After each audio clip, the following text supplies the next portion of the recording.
Hello and welcome to Bingewatch, the podcast where we take a look at the hottest new TV and film releases on streaming television platforms.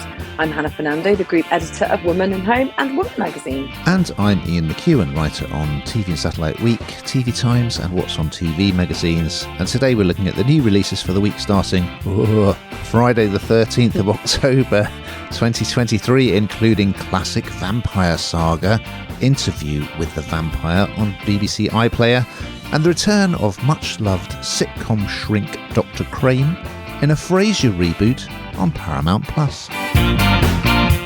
And we'll also be checking out Brie Larson's Lessons in Chemistry on Apple TV Plus and finding out about the greatest show never made, courtesy of Prime Video. But first, Ian, what is in the news? The three-part Disney Plus series Colleen Rooney, The Real Wagatha Story, will tell the story of the legal case that gripped the nation in 2022. What else is in the news, Hannah? I can't wait to see that. And Apple TV's upcoming culture clash period drama, The Buccaneers, inspired by an Edith Wharton novel, will blend 1870s English aristocracy with a modern soundtrack from the likes of, well, Taylor Swift. Have you got your tickets, Ian? Oh, she gets everywhere, doesn't she? Okay. I know I say this every week, but it is yet another very varied selection. We're going to start on BBC Two and BBC iPlayer, arriving on Thursday. It's a new drama called Interview with the Vampire. And here's a clip. I offer, for your journalistic pleasures, my life story. So, how long have you been dead? The year was 1910. My business was desire. Let me introduce you to Mr. Lestat de Liancourt. I know who you are, sir. So no doubt you will recall, Hannah, the 1994 film of the same name, which starred Tom Cruise and Brad Pitt. Talk about star power. But I believe that the author Anne Rice, whose books it was adapted from, was not that keen on the finished product. Well, this series has been done, sort of overseen by her son. They've made some changes. So we start off, it's got a framing device that also kind of crops up through the story. So the framing device is an American journalist, Daniel Malloy, who's played by Eric Bogosian from Succession. He's quite old and quite frail. He's got Parkinson's, and he is summoned to the Dubai penthouse of Lestat de Liancourt, played by Sam Reid. And essentially, he interviewed Lestat many years earlier, and Lestat wants to do a new interview. Okay, so that opening sequence didn't particularly grab me because I didn't find either of the characters particularly pleasant, and they were doing some rather unconvincing kind of posturing sparring. However, I didn't think I was going to get into it, but then he starts retelling his story, the story of his life, and we go back to New Orleans in 1910 because he doesn't age. He's a vampire. He's undead. So yeah, the first question is, how long have you been dead? This is a great question. So yeah, that's when it really sparks into life. So back in the early 20th century, he is in this rundown area of New Orleans called Storyville, and he runs brothels. But what he wants to do is kind of upgrade to a classier establishment. He's black, which of course is a change from the original source material. He's also in the closet. He's gay. And it looks amazing. I mean, the sets and locations are fantastic. And I do think the two stars playing the Brad Pitt role of Louis de Pointe-du-Lac is Jacob Anderson from Game of Thrones. And he arrives and he's immediately drawn to Lestat.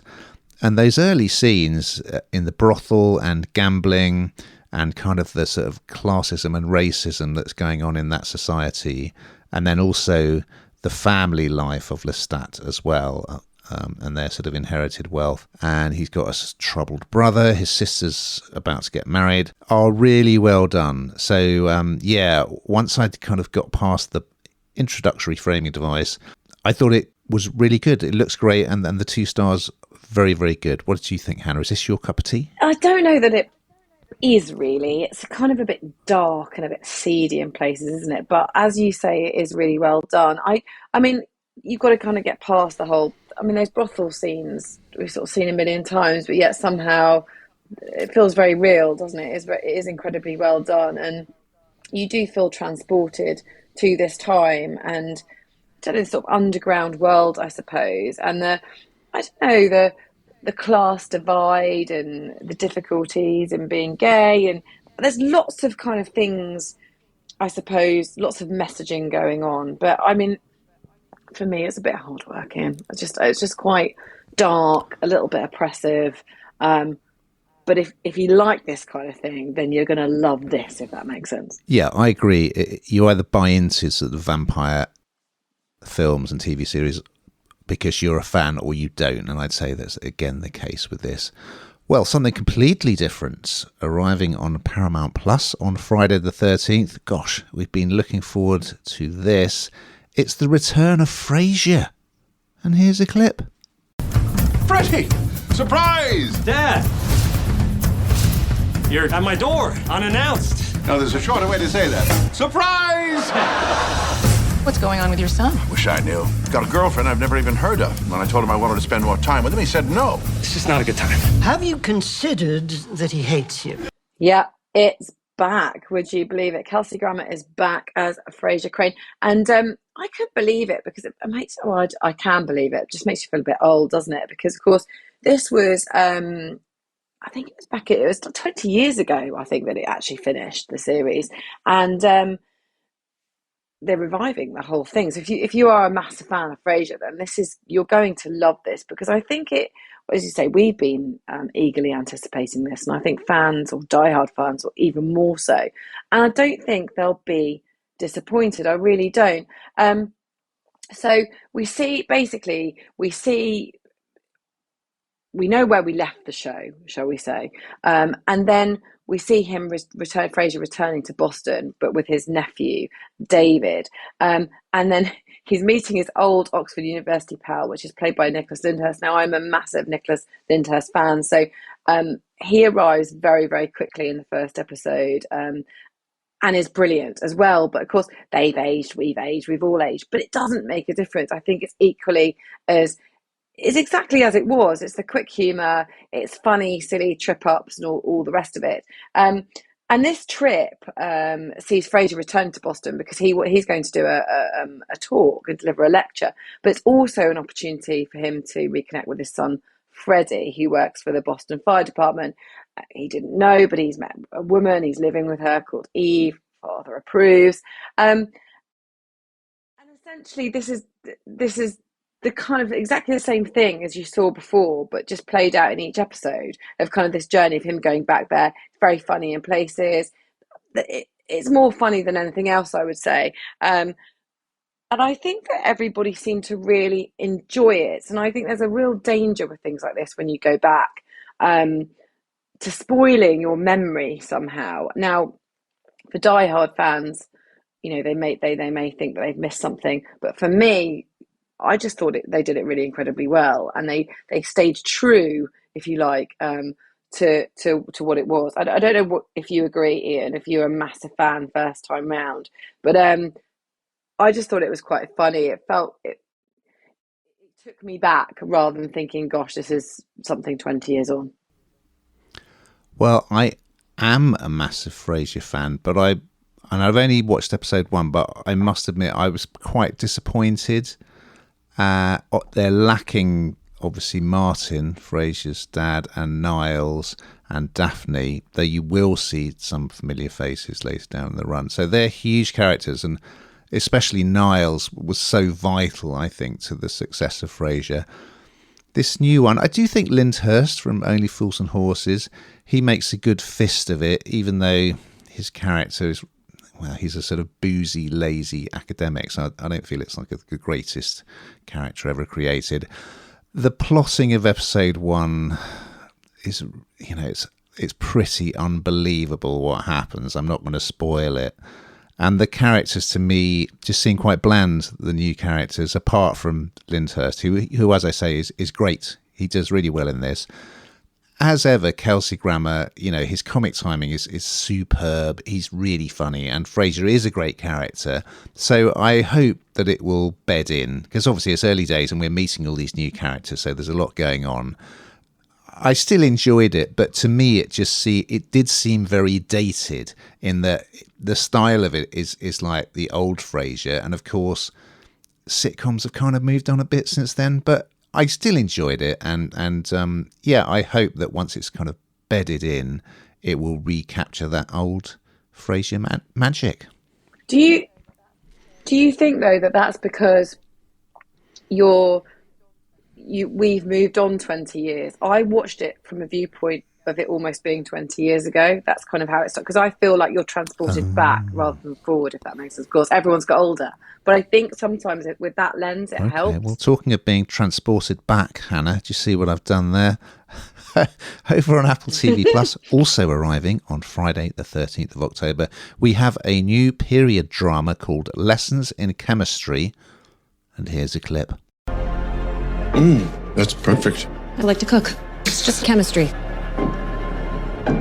You're on the verge of a major scientific breakthrough. This institution has a reputation based on the world-class scientists, not the theories of a pretty lab tech. We have rules.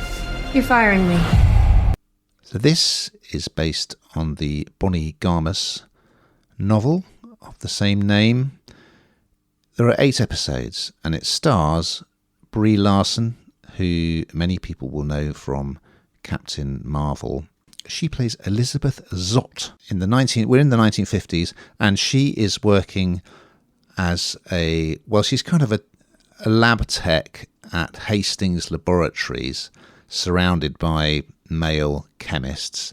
But she actually has an MA in chemistry, so she's very bright and talented. But everyone mistakenly thinks she's either a secretary or they want her to take part in the beauty pageant, and she's just treated in an incredibly sexist and patronising way by the men there. And episode 1 is great because it's all set around this awful toe curling beauty pageant that they have at the laboratories, and she's being sort of forcefully encouraged to take part, which is like her worst nightmare. She bumps heads with this scientist called Calvin Evans, played by Lewis Pullman, who is the son of the great Bill Pullman. But after an initial row over her borrowing some equipment, they're quite drawn to each other.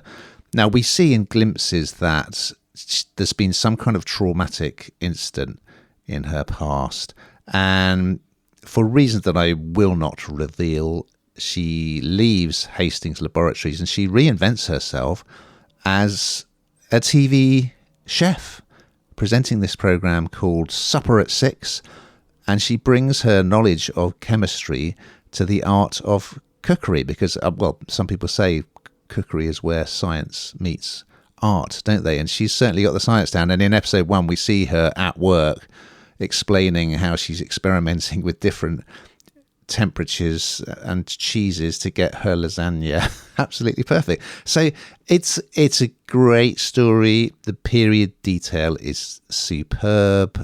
Brie Larson is really good in the role, I think, because she very much has to underplay it as this woman who's just kind of biting her lip and dealing with all this appalling behaviour around her. Yeah, I thought it was another great period Apple TV Plus series. What did you think, Hannah? Isn't Brie Larson brilliant? I mean, I just thought this was absolutely excellent. I loved it. It's a true story of grit and resilience, isn't it? But also from a female point of view, kind of some real women power here. And like you say, kind of that sort of that horrible discrimination in the 50s, the 1950s housewife, you speak when you're spoken to and keep your penny on. It's all there, isn't it? And it's all so awful, and how far, thank goodness, we've come, but not far enough. But actually, to see somebody challenge that status quo, to become someone as famous and to remodel and rebrand herself like she did, given what's happened, as you say, we won't spoil that, is really brilliant. And I think that it's kind of really relatable. It's still, so many people remember this time, and we're still, to a degree, are having to put up with that inequality in so many, in the workplace, in many homes, etc., etc. So for me, I thought it was absolutely brilliant, and Brie Larson is a star. We're going to end with something rather strange. It's a 3-part documentary series on Prime Video, which arrived on Wednesday the 11th. It's called The Greatest Show Never Made, and here's a clip. To be famous is the best thing in life, really. Around the millennium, we were all wanting to be part of reality TV. We can start it. I was on the lookout for something. An adventure? New reality TV show seeks contestants. And I thought, wow. So this is very timely, isn't it? Because, of course, Big Brother has been reinvented, and that is, or probably was, the defining reality show back in the day, however long ago that was, many moons ago. So it is very timely, this, but it's, as you say, it's very odd. It's very, very bizarre. And I started to watch this, and I genuinely thought it was some kind of mockumentary. I thought, this isn't real. They feel like actors. This doesn't feel quite right. But essentially, it is not. It is. It's all about a scam. So this one particular person, a kind of, I guess, a wannabe producer, director, tricks people into giving up their lives, quitting their jobs, even letting their leases expire on their flats to appear in a reality TV show. And that's what people really think they're doing, and people do that. They did it for Big Brother, they've done it for all sorts of these reality shows. They've given up absolutely everything for fame and fortune, a big prize at the end. But none of it was true. None of it was real. There was no, even the people working on the show thought that there was a channel that had bought it. It wasn't. And this looks back at all of that and interviews people, and it's just so weird, because these characters that you see being interviewed are very much the sort of people that would end up on Big Brother. They're very much so sort of, this person had handpicked a kind of selection of society, and you could absolutely imagine them in that Big Brother house, or one of these reality shows. It's really intriguing, but also quite horrifying. But I kept thinking it wasn't real, and you've got to really. It takes a long time for you to get your head around that. And yeah, it's just, I suppose, pre-internet, where you could check these things out. I don't know. It's really, really bizarre and quite scary, and shows that even pre-internet, you can still be scammed. What did you think, Ian? I enjoyed it. It's a fascinating story, and I don't actually remember this from back in the day, although they keep showing a clip from TV Burp where Harry Hill is talking about it. So clearly it was featured in some way on telly. With so many documentary series on streaming platforms now, I felt with this, the material has been stretched to the maximum to turn it into a 3-parter, when it really could have been wrapped up much faster than that. And it's very stylized, as you say. For instance, there's one guy who got the job as the cameraman who was working as a clown before he did that. So they get him to dress up as a clown, and they have these sequences where it looks like he's driving along in a clown car, and they catch up with all these contestants in quotes today, but they put them in these sort of retro sets to do funny things like, burning their CV to show that they've given up their job, which is all, it's completely unnecessary. But it is an amazing story. And they do get this guy who called himself Nikita Russian, which clearly wasn't his real name. And he's this sort of floppy haired, leather jacket wearing, he looks quite arty. He's the guy behind the project, and he said, reality TV show contestants wanted £100,000, you'll get paid. So all these people, for different reasons, they were all kind of looking for something, I guess, in their lives, but they tell their stories about, they gave up everything And then they end up in a park in London in the rain. Well, actually, I won't say what happened because it's such a, if you don't remember the story, it just beggars belief. And he appears on it. Well, we see him being confronted by the contestants when it all descends into chaos. And he appears as he is now. And I must admit, well, he's full of it for starters. He's totally unapologetic. And I just think he would be brilliant on Married at First Sight because he's an absolute gaslighter to the max. So it's an amazing story. I'd say it's well worth a watch. I did feel they'd overextended it a bit, but you just think, because it's not, it's not exactly a scam because he wasn't really, I don't think he was going to make any money out of it. It just, well, you'll find out how and why it all went completely tease up. But yeah, I mean, really fascinating stuff. Well, Hannah, we've got to the point, you'll be pleased to hear, when we find out what you've been binge watching on this week. Well, I tuned into The Reckoning, the harrowing Jimmy Savile story played by Steve Coogan, who does a phenomenal job as Jimmy Savile. And I think I'm a bit of an ostrich and I kind of bury my head in the sand with these things. Obviously, we all know how horrendous that whole thing was, but that really lays it bare as just actually how terrible it is. So yeah, I watched that through the slits of my fingers because I just couldn't bear it at times. And also, I last week I watched Married at First Sight UK. I have delved into all Australian version now. It's a whole new world. Oh no. You've gone down the rabbit hole. Well, I watched The Reckoning as well, and I thought that Coogan did a brilliant job because he didn't do like the impressionists Jimmy Savile, and he is a very talented impressionist. I thought he played it to perfection, and yeah, it's an utterly disturbing story, of course, but yeah, I thought he did a great job. And I should just flag up that on BBC iPlayer at the moment, one of my favourite films from the last few years, Licorice Pizza, is available. So if you haven't seen that, you are in for a treat. Now, we've just got time to look ahead to next week's offerings. So what are we going to be talking about, Hannah? Well, Stephen Graham stars in the mind-blowing Netflix mystery Bodies, about 4 cops investigating a murder in 4 different timelines. He's in everything, isn't he? I watched him last night in Matilda, the musical. He's so busy. Anyway, and Samantha Morton plays a vicar investigating a mysterious disappearance in supernatural thriller The Burning Girls on Paramount Plus. So we look forward to those and much, much more. But in the meantime, keep watching.